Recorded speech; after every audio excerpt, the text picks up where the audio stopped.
Teman-teman, jumpa lagi dengan saya di Samsir YouTube Channel. Semoga teman-teman semua dalam kondisi sehat walafiat selalu dan selalu menjaga kesehatan, sering cuci tangan, jauhi dari kerumunan, selalu jaga-jaga karena pandemi COVID-19 ini ya sangat ganas sekali. Jadi patuhilah peraturan dari pemerintah yaitu 5M kalau kita mau sehat. Oke, video kali ini saya akan menjelaskan kepada teman-teman semua cara menggunakan parabolic SAR. Apa itu parabolic SAR, teman-teman? Parabolic SAR adalah suatu indikator tren yang mengajarkan kepada kita bahwa sesuatu tren itu sudah mulai berganti. Cara menggunakannya akan saya jelaskan. Pertama-tama ya, teman-teman harus menambahkan ya di grafik teman-teman indikator parabolic SAR. Jadi tampilannya yang ini ya teman-teman, yang warna hijau titik-titik ini ya. Ada bagian atas, ada bagian bawah. Kalau di sini saya menggunakan satu garis merah ini namanya garis moving average. Ini teman-teman lihat di sini MA20 settingannya. Periode 20 settingannya simple, apply to close ya, warnanya terserah. Kalau saya merah ya, yang penting settingannya ini jangan salah. Ketebalannya ya kita bisa setting ya, mau berapa tebal, kira-kira ambil yang 2 atau 3 gini udah cukup, lalu kita okekan. Lalu yang kedua, ini yang bintik-bintik ini namanya parabolic SAR. Nah ini, kalau kita sorot dengan kursor maka dia akan muncul tulisan parabolic SAR. Apa yang dimaksud dengan parabolic SAR? Parabolic itu adalah kayak semacam bola-bola ya, kayak parabola gitu ya. Parabola ya, artinya terdiri dari bola-bola. SAR itu adalah stop and reverse. Artinya stop, artinya kalau sudah kena di bola-bolanya ini ya teman-teman ya, candlenya itu tandanya suruh kita akan menyetop. Reverse artinya kita harus mengambil kebalikan dari arah tadi. Kalau tadi itu sell, kita sekarang harus reverse mengambil posisi buy ya, itu namanya stop and reverse, yaitu yang singkatan dari SAR tadi. Untuk settingan parabolik ini ya teman-teman, lihat di sini ya. Nah ini SAR properti, ini adalah bawaan, nggak saya ganggu gugat, nggak usah di setting ya, tetap bawaan dia. Kalau saya menggunakan warna hijau. Lalu ketebalannya kalau saya bikin full ya, supaya nampak jelas ya, ini bola-bolanya itu ya agak lebih besar. Saya menggunakan yang tingkat 5 ya. Jadi kalau tingkat 5 ini yang bola-bolanya lebih besar daripada biasa. Ketiga, ini adalah di sini ya, MACD ya, saya selalu menggunakan MACD. Di sini teman-teman boleh lihat ya settingan MACD. Nah, ini kalau saya punya settingan MACD sudah saya edit. Kalau saya punya, lihat parameternya ya. Saya selalu menggunakan EMA 393. Nah, biasanya fast EMA-nya ini kalau bawaan tuh 12, slow EMA-nya 26. MACD SMA-nya adalah biasa 9. Apply to close. Lalu di sini ya teman-teman ya, di level MACD ini harus kita bikin ya, ini kalau belum ada nanti diklik di add gitu ya. Nah, kalau belum ada, kalau sudah ada nggak usah. Lalu diketik angka 0. Lalu di bawahnya bikin warna. Kenapa mau diketik angka 0? Ini gunanya adalah zero line ini jelas. Kalau kita bikin 0, maka dia akan muncul satu line, zero line, yaitu pembatas, histogram bawah dengan histogram atas. Jadi ada garis pembatas. Tujuannya adalah MACD ini gunanya jika garis biru ini telah memotong ke garis zero line ini, artinya tren sudah mulai berganti. Nah, jadi teman-teman ya, simple ya tradingnya, cukup menggunakan 3 indikator. Pertama adalah menggunakan MACD, kedua parabolik, ketiga menggunakan MA20 moving average simple. MA20 ini teman-teman ya sama dengan garis Bollinger Band tengah. Ya ini kita lihat di sini ya. Nah ini Bollinger Band ya teman-teman ya. Langsung kita klik aja. Nah lihat, yang warna merah tadi kan sudah ketimpa karena ditimpa garis Bollinger Band yang ini.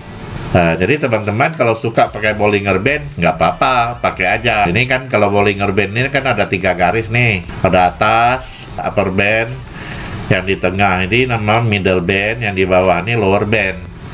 Kalau kita mau pakai Bollinger Band dikombinasikan dengan parabolik juga oke, boleh. Jadi terserah teman-teman aja di mana nyamannya gitu loh. Kalau kita nggak mau pakai Bollinger Band ini, ya mau pakai yang satu garis tengah aja juga boleh. Nah, oke lah, sekarang kita anggap pakai Bollinger Band. Jadi cara membaca parabolik SAR ini adalah, pertama kita harus melihat ini bintik-bintik ini ya. Bola-bola ini, dia kalau harga pergantian tren, contohnya dari sini ya. Ya, dari ujung ini ke sini, dia pergantian tren. Maka bola-bola ini akan berada di atas. Kalau bola-bola ini muncul di atas, tuh trennya akan turun di sini. Nah, lihat di sini ya. Nah, kalau saya sorot pakai ini ya, nah, nih. Ini sudah mulai titik, yaitu namanya dia sudah mulai ada pergantian tren. Lalu di sini dia berakhir di mana? Ujungnya di sini.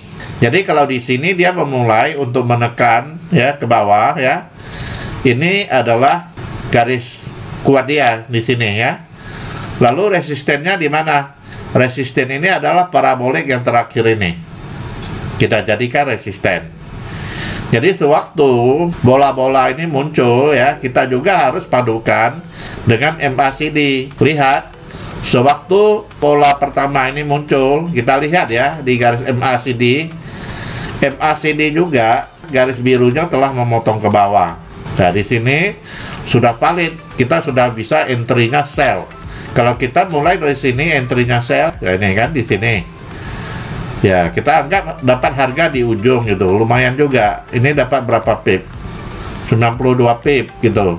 Nah, jadi setelah muncul ini, bola-bolanya ini muncul di atas, lalu kita lihat juga dengan MACD. Garis MACD juga sudah memotong ke bawah. Disitulah waktunya yang tepat untuk kita sell. Setelah kita sell di sini, harga memang turun. Ya, dapat 90 pip. Lumayan ya.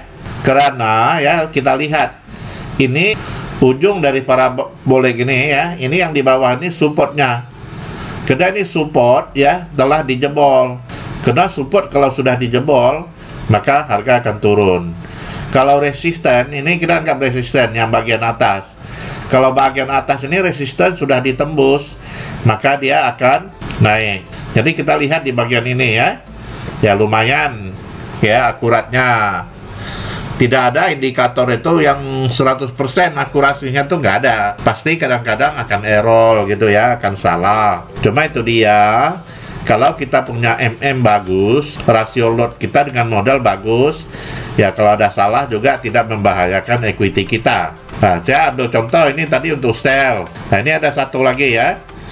Nah, kalau di sini kita lihat, karena ini dari sini ya, sebetulnya ini udah naik ya. Nah, tentu kalau paling bagusnya itu kita buy-nya di sini ya. Tapi karena kita tadi berpedoman dengan parabolik, setelah parabolik ini muncul, baru kita akan eksekusi. Jadi kita eksekusi di time frame M30 boleh ya teman-teman ya. Kalau ini tadi M15 ya. Oh, ini 15. Nah ini M30. Nah ini kalau kita lihat di sini ya.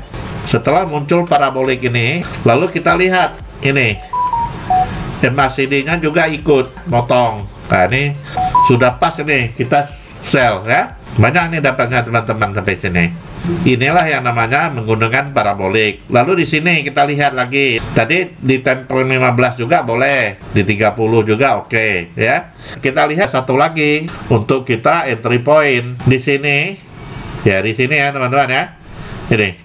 Ini parabolik ini ya. Setelah muncul, lalu kita lihat di sini juga.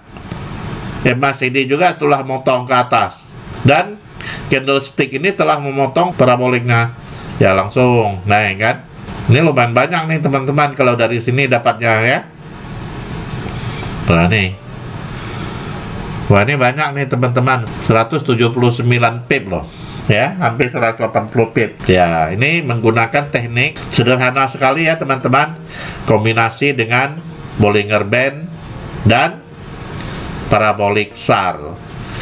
Jadi SAR itu tadi adalah stop and reverse. Maksudnya kalau sudah ini kena, candle ini sudah kena di parabolanya, artinya kita sudah stop tren sudah akan berganti. Reverse itu kita akan mengambil kebalikan dia. Kalau tadi ini kan turun, tapi sudah kena parabolik ini kan trennya kita sudah stop. Kita nggak boleh ngambil sell lagi. Dari sell kita reverse ke buy.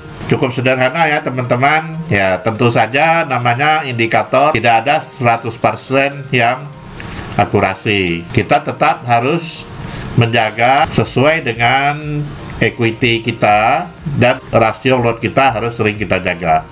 Jadi kalau kita trading itu menggunakan ilmu ya, menggunakan kewaspadaan ya, mudah-mudahan kita nggak MC lah, kita nggak bangkrut lah. Dan seperti garis MA20 yang saya jelaskan tadi, sebetulnya adalah garis Bollinger Band yang tengahnya. Sekarang contohnya kalau garis Bollinger Band ini kita buang ya, nah ini ya, jadi garis-garis tengah ini juga berfungsi teman-teman. Kalau harga sudah memotong di garis tengah ini, kecenderungannya itu dia akan turun. Sama dengan kalau sudah memotong middle band di Bollingernya tadi ya. Ini jika harga adalah memotong garis merah ini kan, kecenderungannya kan turun. Kalau dia ini memotong ke atas ya naik gitu ya. Nah ini gunanya juga, jadi ada pembatasan gitu ya. Nah kayak gini kan, motong kan turun semua ya. Jadi garis moving average 20 ini ada gunanya. Nah, kayak di sini kan, ini telah memotong garis 20-nya. Sekarang harga akan lanjut turun.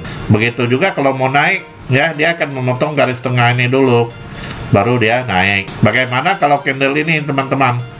Ya, kalau candle ini sebetulnya dia belum memotong, ya. Nah, hanya kena ekor aja.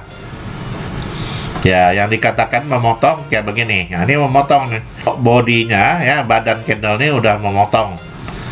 Nah, ini kayak ini udah memotong nih. Yang hijau ini udah memotong naik, ya. Kalau ini kan memotong turun, lihat. Nah, ini udah, kita kalau melihat gini kita sudah terjebak. Kalau di sini kita sell kan, gitu. Setelah ada yang candle hijau ini memotong, kita cepat-cepat kalau ada kita sell di sini, kita cut loss. Makanya saya bilang ya, setiap indikator itu pasti ada errornya, tidak ada 100%. Jadi kalau di sini yang merah ini dia udah memotong, udah breakout namanya ya, sudah membreakout, akan turun. Kalau di sini kita sell, ya kita sudah terkecoh ya. Cuma di sini ya teman-teman harus lihat. Saya bilang kita trading itu kan harus ada kombinasi. Di sini juga turun sebetulnya ya, karena dia telah memotong garis zero line-nya ke bawah. Ini namanya post break biasanya, yaitu breakout yang palsu, sinyal palsu. Sering begitu. Nah, cuma setengah jam kemudiannya dia naik. Ya di sini kita sebaiknya cut loss. Kalau di sini kita sell yang merah ini, lalu yang hijau ini kita jangan sayang lagi.